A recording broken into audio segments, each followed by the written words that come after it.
So hello guys welcome back to my channel Ayush creative channel को आपण को स्वागत करछु मैं आयुष। तो समस्त केमती अच्छा आशा करछि समस्त भल थिबे मो भी भल अछि।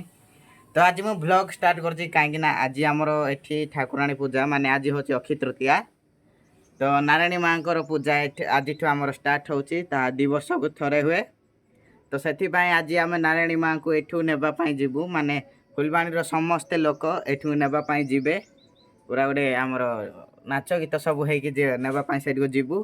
तो सहीटा को आज आपण को देखेबी तो वीडियो को लास्ट पर्यंत देखो बहुत मजा मस्ती हम देखिपे मोर गोटे न्यू स्टैंड टे ऑर्डर करी माने एमती व्लॉगिंग स्टैंड सेटा पलि आसी देखिपे रुहतु मुझे पूरा खोलिकी देखी पारे एमती रही आम एटा पूरा सेल्फी स्टिक भाया भी होगी देखिपे तापर आमर एमती कर रखा भी हम देखु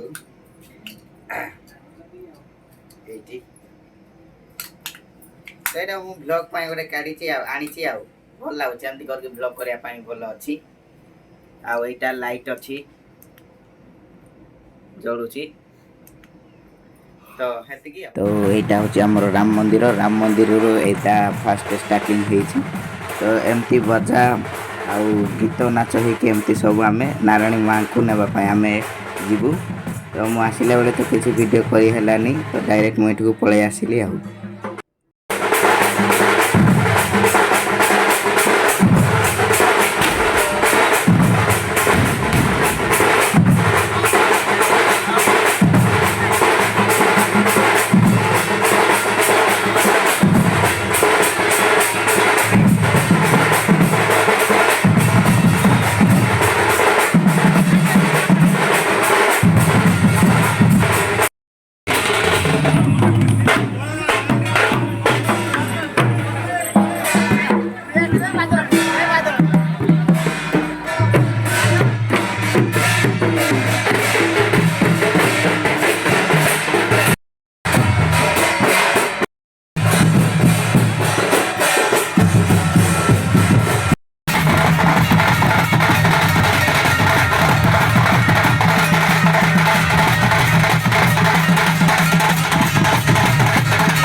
ଏବେ ଆମେମାନେ ସମସ୍ତେ ଆମର ନାରାୟଣୀ ମନ୍ଦିରକୁ ପହଞ୍ଚିଗଲୁ।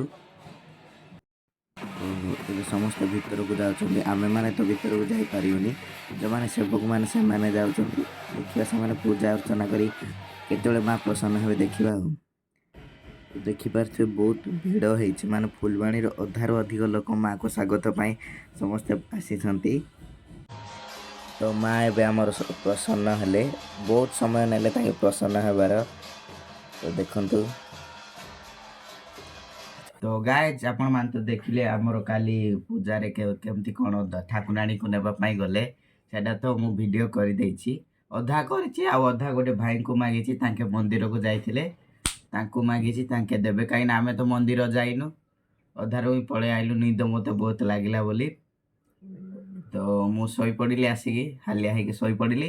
ତ ଭିଡ଼ିଓ ମୁଁ କିଛି କରିପାରିଲିନି। ତ ମୁଁ ଏବେ ଉଠିଲି, ବ୍ରସ୍ କରିକି ଏବେ ମୁଁ ଭିଡ଼ିଓଟା କ'ଣ କହିକି ତାପରେ ଇନ୍ କରିବି ଆଉ। ତ ଆପଣମାନେ ଦେଖିଲେ ବହୁତ ମଜା ଆସିଲା, ବାଜା ଆସିଥିଲା, ତାପରେ ସବୁ ମହାପ୍ରଭୁ ସବୁ ଆମର ଗେଟଅପ୍ ଧରିକି ସବୁ ସେଇଠି ନାଚୁଥିଲେ। ତାପରେ ଏମିତି କ'ଣ କ'ଣ ସବୁ ଆସିଥିଲା ଆଉ। ମାଆଙ୍କର ସ୍ୱାଗତ ଭିଡ଼ିଓଟା ଆପଣଙ୍କୁ କେମିତି ଲାଗିଲା ଭିଡ଼ିଓରେ କମେଣ୍ଟ କରିକି ଜଣାଇବେ। ଆଉ ଲାଇକ୍ କରିବେ, ସେୟାର କରିବେ ଆଉ ସବସ୍କ୍ରାଇବ୍ କରିବେ। ରହୁଛି, ନମସ୍କାର।